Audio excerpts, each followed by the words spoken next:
후반기 관심 10개 클럽의 37라운드 중간 리뷰. 뉴캐슬전 승리한 아스날 챔피언스리그 진출 확정.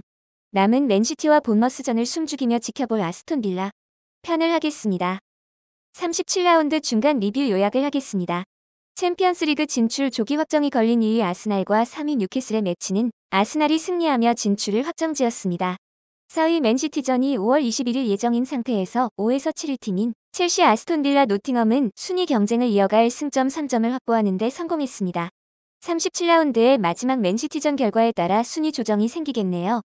시즌 말 예상 순위와 탑5 가능성을 평가해보겠습니다.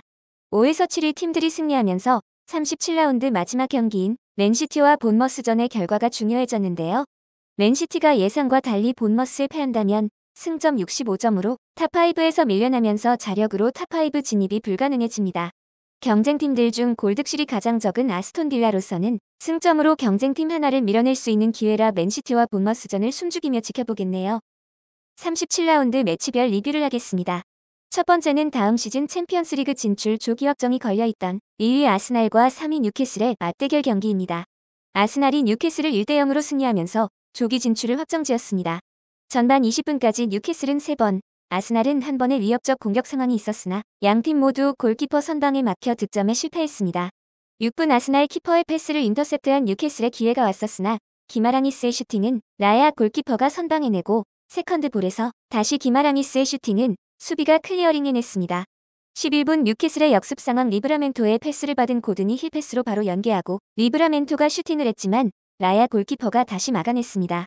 13분 아스날의 트로사르가 시도한 슈팅 이후 이어진 코너킥에서 토마스 파티의 헤더는 포프 골키퍼가 선방해냈습니다. 16분엔 뉴캐슬의 반스가 박스 안에서 한 슈팅이 수비 발에 맞고 굴절된 공을 라야 골키퍼가 선방해내고 이어진 코너킥 이후 문전 혼전 상황 덴번의 헤더는 라야 골키퍼에 막히고 보트만과 시어의 슈팅도 무위로 끝냈습니다. 이후 양팀의 공방 속 득점 없이 전반을 마쳤습니다. 후반은 아스날의 공세로 시작되었는데요. 10분 뉴캐슬 진영에서 고든의 볼을 인터셉트한 아스날이 웨데고르의 패스를 받은 나이스의 중거리 슛으로 득점하며 앞서갔습니다. 이후 14분과 16분 사카의 2번의 슈팅과 24분 벤 화이트의 슈팅이 득점에 실패하고 이후 뉴캐슬의 반격이 시작되었는데요. 30분 반스와 38분 윌락의 슈팅은 골대를 벗어나고 추가 시간 막판 아스날의 골대앞 혼전 상황에서 득점 기회를 뉴캐슬이 놓치며 경기는 아스날의 승리로 종료되었습니다.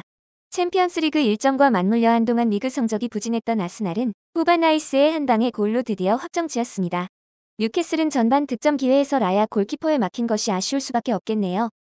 두 번째는 하위팀과의 대결이라 패하면 자멸인 4에서 7위 팀들의 경기입니다. 4위 맨시티의 본머스와의 대결은 FA 일정으로 미뤄져 한국 시간 기준 5월 21일 새벽에 예정되어 있습니다. 5위 첼시는 유로파리그 결승을 앞둔 맨유를 만나 1대0으로 승리했습니다. 전반 맨유는 21분 골대를 벗어나는 마운트의 슈팅 한 개에 그친 반면 승리가 필요한 첼시가 공격을 주도했는데요. 5분 마두에케의 슈팅은 골대를 벗어나고 24분 리스 제임스의 슈팅이 골대를 타격하는 아쉬운 순간이 있었습니다.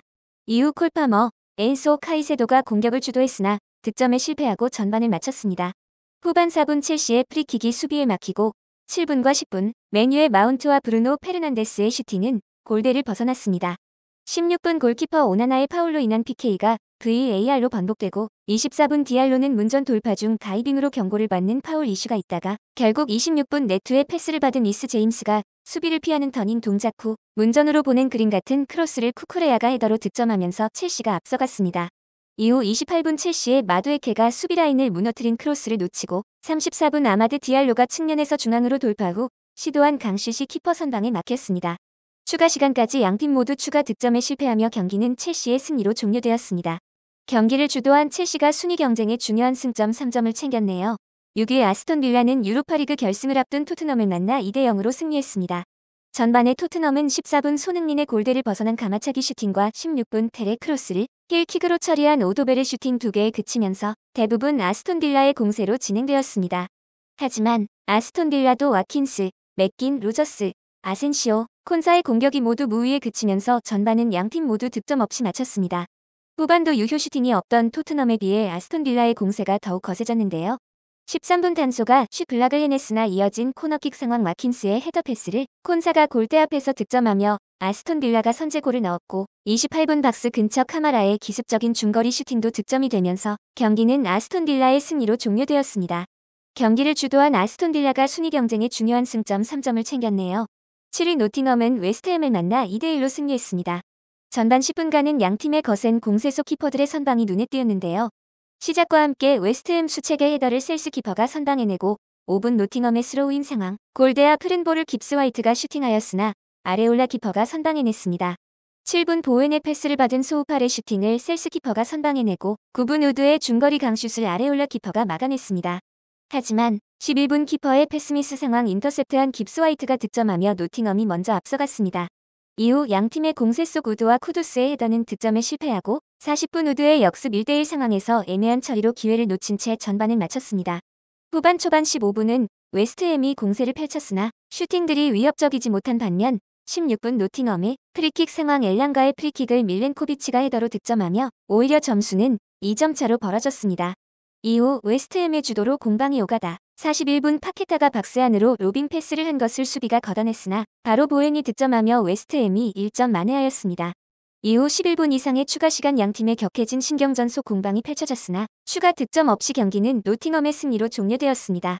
노팅엄은 탑5 경쟁에선 밀렸지만 유로파리그 진출을 위해서는 38라운드까지 최선을 다해야겠네요. 구독과 좋아요 부탁드립니다. 감사합니다.